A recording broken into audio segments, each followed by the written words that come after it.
Bon, j'espère que ça va refonctionner.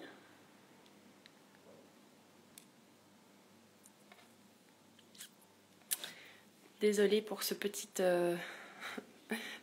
pause, ce petit imprévu. Donc Pierre, si tu m'entends, fais-moi signe. Je ne sais pas.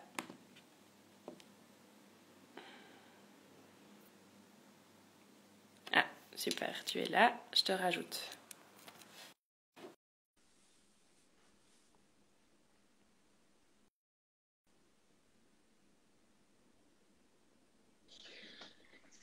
Ah, voilà. Ah, c'est bon.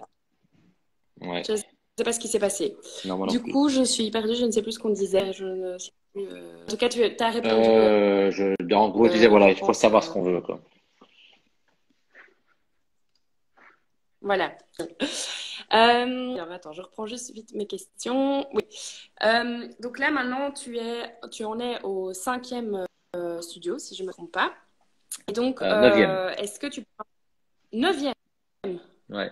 Ah, waouh, ok. J'ai vu sur ton site, mais je me suis trompée. Neuvième studio. Du coup, c'est encore plus incroyable la croissance méga rapide qu'il y a eu. Comment est-ce que tu as fait pour gérer justement cette croissance et cette effervescence qu'il y a eu autour de Yoga Room? Comment tu as géré tout ça? Bah, tu la gères pas. Donc, non, non. Donc, en gros, il y en a 9 parce qu'il y en a 5 à Bruxelles, il y en a 2 à Lyon, il y en a un à Paris, il y en a un à Lisbonne, et puis il y en a encore d'autres qui arrivent. Ok. Donc, voilà. D'accord. Euh, en fait, comment tu fais c'est ça qui est super important quand tu lances ton projet, c'est qu'il faut avoir la passion, quoi. Si ton cœur ne bat pas, t'es pas prêt à tout faire pour y arriver. Et donc, moi, j'ai pas spécialement d'objectif. Est-ce qu'on veut en faire, est-ce qu'on veut en faire 10, est-ce qu'on veut en faire 100, Mhm. j'en sais rien. C'est pas ça qui est important. Ce qui est important, c'est que quand tu as des opportunités qui se présentent, comme ça a été le cas 9 fois, c'est de le faire avec des gens avec qui ça donne du sens, tu vois. Donc, c'est de le faire avec des gens avec Mhm. qui tu as un partage de valeurs, tu as un partage de vision et avec qui tu as du plaisir à travailler. Et donc, c'est vrai que, voilà, de 0 à 9, tout s'est fait parce qu'à chaque fois, ça a été des rencontres. Et puis voilà, moi je pitchais mon projet et les gens disaient ah, ben, ça m'intéresse. Et puis voilà, tu te rends compte qu'on est aligné sur la vision, on est aligné sur les valeurs et puis on avance, quoi. Donc voilà, et en Mhm. fait, c'est valide pour que ce soit les personnes qui vont s'occuper des studios, c'est valide pour la banquière, par exemple, qui nous a toujours suivis sans discuter.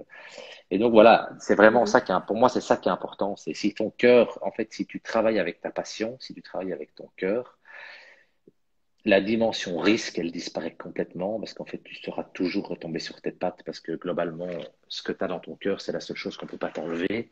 Euh, Deuxièmement, et, et puis, je sais pas, moi, j'ai jamais senti la notion du risque, en fait. La notion du risque, j'ai vraiment jamais ressenti ça. J'ai senti que la machine devenait de plus Mhm. en plus grosse et donc elle nécessitait de devoir s'organiser et qu'il fallait structurer la chose et tout. Du coup, on a engagé des personnes pour s'occuper que de ça, de structurer la croissance pour qu'on puisse croître de manière sereine Mhm. enfin, oui, de manière sereine surtout.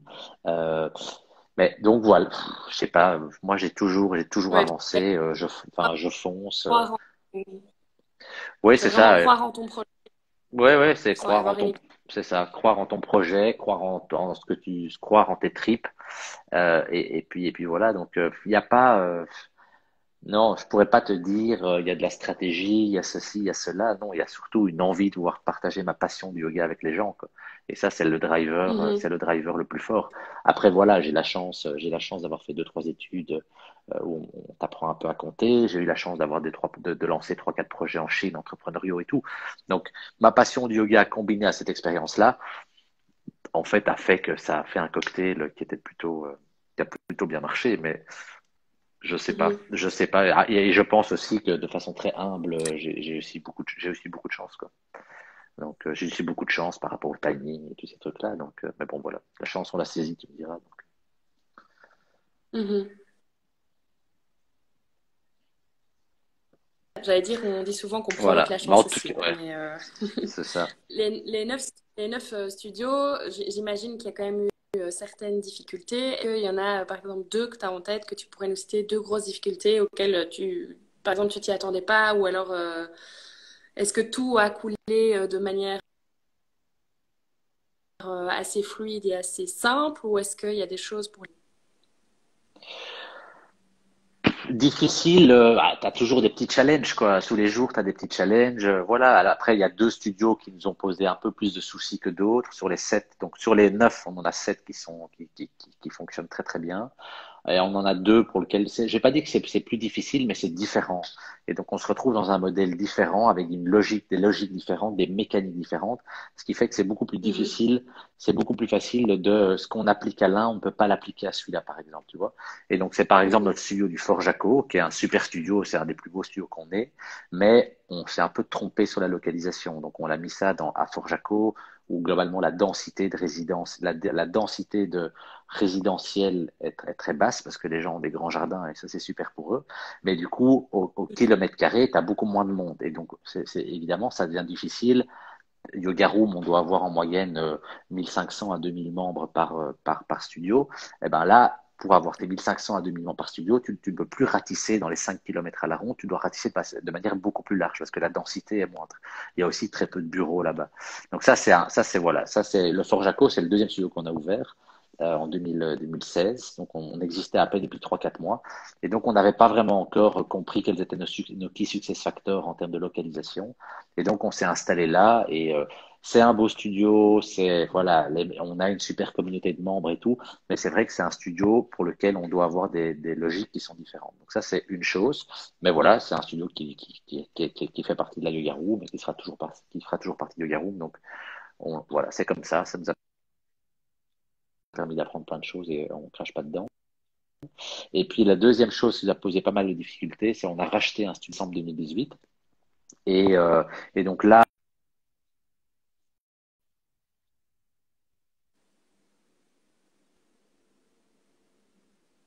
Je l'étranger sans être t'entends de vraiment sûr. nouveau. Tu m'entends là? Parce que moi je t'entends. Ouais, là c'est bon. Voilà. Et donc, on a racheté un studio à Lyon dans le but de se prouver qu'on était capable de dupliquer notre modèle et de le gérer à distance. Et en fait, c'était la première fois qu'on a racheté quelque chose et tout, et on a fait des erreurs. On n'a pas fait l'intégration assez rapidement. On a trop laissé traîner l'ancienne marque, les anciennes équipes et tout, qui n'adhéraient pas du tout à notre projet. Et donc, on aurait dû faire un clean cut beaucoup plus vite, en fait. Pas parce qu'on n'aimait pas ce qui existait, mais c'est surtout que les équipes qui étaient en place avant ne partageaient pas notre vision. Et donc, ça nous a pris un temps dingue à remettre en place. Bon, voilà, là, on Mhm. viendrait ouvrir un nouveau studio à Lyon, donc qui est le numéro 2, qui est le plus grand de France, qui est un truc génial et qui cartonne. Donc, parce qu'on a vraiment pu arriver avec nos codes immédiatement. Et donc, voilà. Donc, ça, c'était clairement deux difficultés qu'on a eues. Mhm. C'était Fort Jaco parce qu'on s'est trompé de localisation. Enfin, c'est pas qu'on s'est trompé, oui, on a été là où on pensait pas, on pensait que ce serait différent. Et Lyon, où globalement on s'est heurté à un choc culturel. Mais bon, c'est très marrant, hein, parce que le choc culturel, on a appris. Aujourd'hui, on vient de racheter un studio à Paris. Ben, on va pas faire deux fois la même erreur, quoi. Donc ça va être complètement différent. Donc, c'est pas des échecs, en fait. T'apprends à chaque fois, et puis voilà. Oui. Mhm. Mhm. Ouais. Non, c'est ça. Tu apprends à chaque fois, quoi. Ouais. Pour attirer plus de... Qu'est-ce que tu pourrais partager de la STEMI mis en place? Parce que j'imagine qu'il est en place. Est-ce que tu peux nous en parler un petit peu, nous dire quels ont été les facteurs clés qui ont fait que vous avez eu un succès assez impressionnant et rapide? Alors, donc, tu m'entends? Tu m'entends? Donc en fait, alors d'un Oui, point de vue oui. marketing, en fait, nous, en fait, on n'a jamais rien fait. Donc on n'a jamais eu de budget marketing, on n'a jamais dépensé d'argent en marketing, on n'a jamais dépensé d'argent pour faire de l'acquisition de nouveaux membres et tout. Mis à part maintenant en septembre, parce qu'il y a eu le Covid, donc on a pris quand même un solide plomb et donc on doit un petit peu rattraper notre retard. Mais pendant 4 ans et demi, on n'a jamais investi dans le marketing. La seule chose dans laquelle on investissait en permanence, c'était dans l'expérience de nos membres.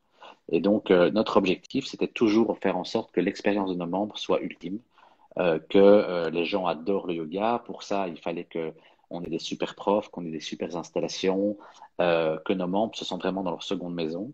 Et donc, comme euh, la conséquence de ça, de toujours avoir pris soin de notre communauté le mieux qu'on peut, et ça coûte ça, hein, mais c'est pas du marketing sur les réseaux sociaux ou des Mhm. trucs comme ça, c'est qu'en fait,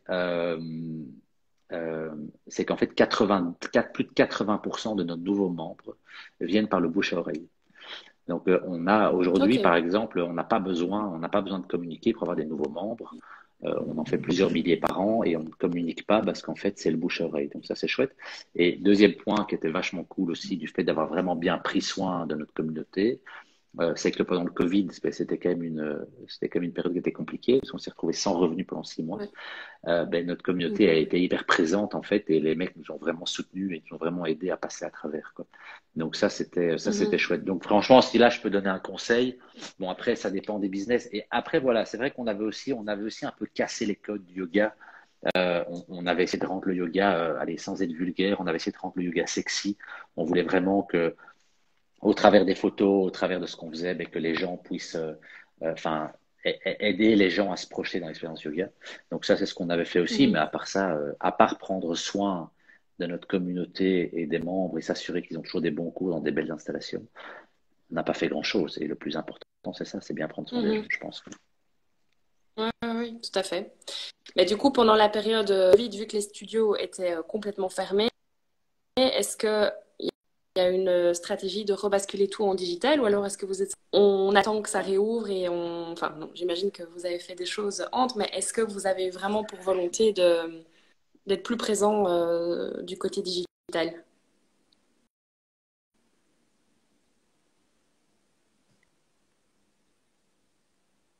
Donc pendant le confinement, le truc, c'est que tous nos studios étaient fermés. Donc, en effet, c'était un peu compliqué. Du coup, très vite, on a fait basculer tous nos cours de yoga en live, donc online. Ça, c'était rigolo, mais Mhm. moi, c'est pas du tout mon kiff, quoi. Donc, je trouvais que c'était faire, c'était un peu sauf qui peut et tout. On a fait ce qu'on pouvait, mais bon, c'est pas la vision que j'avais du yoga pour notre communauté. Et moi, je pense c'est qu'on doit pratiquer ensemble. Et plus on est nombreux à pratiquer ensemble, plus le yoga a un effet transformateur sur chacun. Donc voilà. Maintenant, voilà, on avait tout bougé en ligne. Donc on a créé une plateforme qui s'appelle Yoga Room TV, sur lequel il y a plus de 200 cours, sur lequel il y avait des lives que les gens pouvaient suivre à des heures fixes et ainsi de suite. Donc tout ça a très bien marché pendant la période de Covid. Et puis bon, voilà, aujourd'hui, il y a quand même encore pas mal de restrictions qu'on a par rapport à nos opérations parce qu'on peut accueillir que la moitié des gens de ce qu'on avait l'habitude de faire. Et donc du coup, on stream live pas mal de nos cours en fait. Donc il y a des cours avec des vrais membres qui sont dans les salles et ces cours sont filmés et ils sont retransmis en live pour des membres qui s'inscrivent et qui veulent assister aux cours en live. Et donc ça marche bien. Ça, c'est peut-être quelque chose qu'on pourrait garder à l'avenir. C'est quelque chose qu'on pourrait garder à l'avenir à voir. Mhm. Ok. Écoute, Pierre, je vois que la connexion est assez fragile et j'ai peur au niveau des contenus. Je vais juste écourter un peu les questions. Est-ce que si tu devais donner un conseil à un ou une jeune qui a envie de se lancer dans l'entrepreneuriat? Faut suivre son cœur. Faut suivre sa passion, faut suivre son cœur. C'est la seule chose. Mhm. C'est la seule chose qui marche. Quand as quelque chose dans ton cœur, que tu parles aux gens et que tu les regardes bien dans les yeux, ils voient directement qu'il y a le feu en toi. Et c'est que comme ça que tu vas convaincre les gens de t'aider, de t'aider. C'est que comme ça que tu vas convaincre les gens de monter à bord de ton projet. C'est en les regardant dans les yeux et en les regardant dans les yeux et en parlant avec ton cœur. Moi, ce que je dis toujours, c'est que tu parles avec ton cœur, tu convaincs avec tes yeux et tu montes ton truc avec ton cerveau, quoi. Donc, mais voilà, si t'as pas le numéro un qui est ton cœur, ben, ça marchera pas. Si tu cours juste derrière l'argent, tu perds ton temps, ton énergie. Je vais pas dire que ça sert à rien, mais en tout cas pour moi, hein, c'est pour moi. Mais si, voilà, il faut écouter son cœur. Mhm. Et du coup, dernière petite question, Yoga Room dans 10 ans, tu vois où? Bah, allez, on va dire dans 5 ans plutôt, parce que dans 10 ans, c'est Dans 5 vachement ans. long. Allez. Bah, dans 5 ans, à mon avis, Mhm. il y aura quoi? Il y aura 25 studios, à mon avis. Il y aura 25 studios, il y en Mhm. aura 10 en Belgique, il y en aura peut-être une petite 15. Allez, il y aura 35 studios. 10 en Belgique, 15 en France, puis bah, ouais, à Lisbonne, il y en aura 3, 4, il y en aura peut-être un au Luxembourg, des trucs comme ça. Donc, oui, ça c'est possible. Sachant ce qu'on a fait en 4 ans, là, doubler, doubler. Enfin, doubler en 5 ans, ça m'a l'air tout à fait possible. Maintenant, c'est à nouveau, c'est à l'unique condition qu'on trouve des personnes avec qui il y a un partage de vision, un partage de valeurs, un partage de passion. Parce que voilà, on va pas faire des franchises, c'est pas intéressant. C'est entre Mhm. guillemets, tant que mon cœur battra pour le yoga, ben moi je serai sur la balle, quoi. Très bien.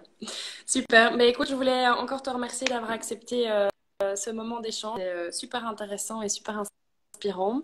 Et merci pour tout. Et plein de bonnes choses aussi pour la suite. Et encore plein de yoga rooms à venir. Ben écoute, Un avec grand plaisir. merci. Merci de m'avoir invité. Avec plaisir. À bientôt, Claire. Salut, bye bye. Au revoir.